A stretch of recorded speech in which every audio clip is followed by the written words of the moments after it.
जों दिनै नैबे हालामाव जेनाखि सानसेनि सिगां जानाय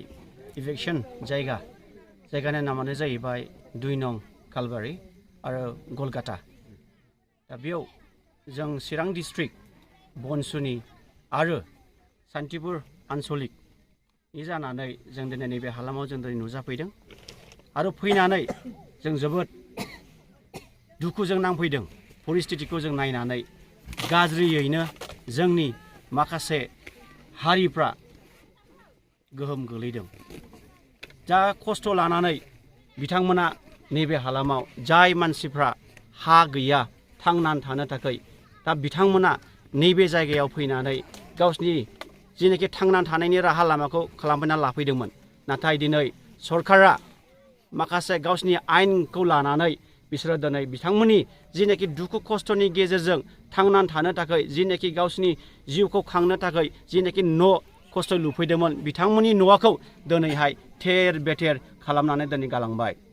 जों बिथांमोनजों सावरायनानै जों मोनबाय आरो जोंनि मेगनजों जों नुबाय कि न'फ्राबो दिनैहाय सिफायजोबनानै बिथांमोना गिजि थेर फाल खोंनानै दिनै थानांगौ गोनां जादों बेफोरबायदि जाथाया मानि थाखाय जाखो जोंनि नैबे बड'लेण्ड ओनसोलाव जोङो बेखौ जोब्बाय होनना जों सानदोंमोन नाथाय दिनैसिमबो जोंनि हारिया जोंनि बर' हारिया सैसोनानै थानांगौ गोनां जानानै फैदों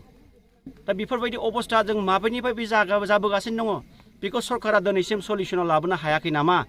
दा जोंनिफ्राय जों चिरां डिस्ट्रिक्ट बनसुनिफ्राय जों जानानै जों बेखौनो जों खावलायो जुदि बिथांमोना गावसिनि आयेनखौ लानानै इभेक्सन जुदि खालामोब्ला बिनि एडभान्सआव मानो बिसोरनो थानायनि थाखाय जानायनि थाखाय मानो बेबस्थाखौ खालामा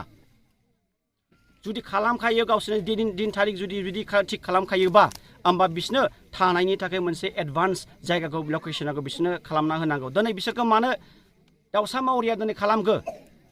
दिनै ओंखाम संनानै जानो थाखाय जायगा गैया माइरं गैया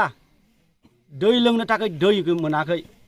बिथांमोना जोबोद दुखु मोनदों आरो बिथांमोना गावसिनि दुखुखौ जोंनि सिगाङाव प्रकास खालामदों जोंखौ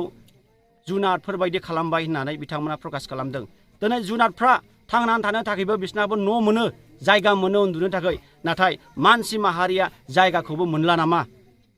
दा जों चिरां डिस्ट्रिक्ट बनसुनि जानानै जों सरकारखौ जों बेखौनो जों खावलायदों आरो जों होनदों नोंथांमोना गोख्रैनो जिनाखि लेन्डलेस जानानै थानाय जिनाखि न'खर गैजायै हा बां गैजायै जिनाखि बिथांमोना खारनानै थाफैदोंमोन बिथांमोना जाहाथे सर्ट टाइमनि गेजेराव जाहाथे बेखौ एरेन्ज खालामनानै होयो इलिगेल एनक्रचमेन्टआ दिनै बिटिआर ओनसोलाव दिनैसिम जागासिनो दङ ट्राइबेल बेल ब्लकआवबो दिनै जागासिनो दङ बिथांमोना बेफोरखौ नोजोर होआलाबानो दिनै मानि जिनाखि ट्राइबेल बेल एन्ड ब्लकआव जिनाखि मोनथाय दंखायो जोंना ट्राइबेलफ्रा थांनानै थानो थाखाय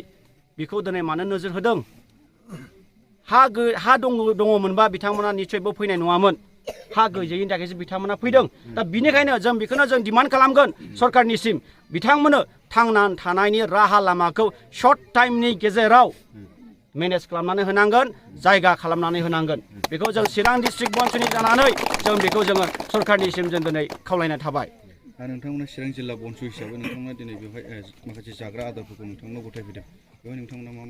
मा बेसादफोरखौ गथायनाय जादों जोङो दिनै जोंनि चिरां डिस्ट्रिक्ट बनसुनि जानानै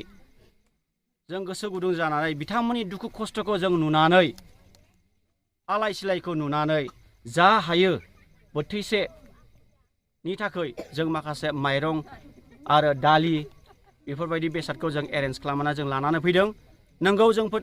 जों सानोखि बियो बिथांमोननि थाखाय सन्तुष्ट जानाय नङा अब्लाबो जोंनि अननायनि थ्रुयै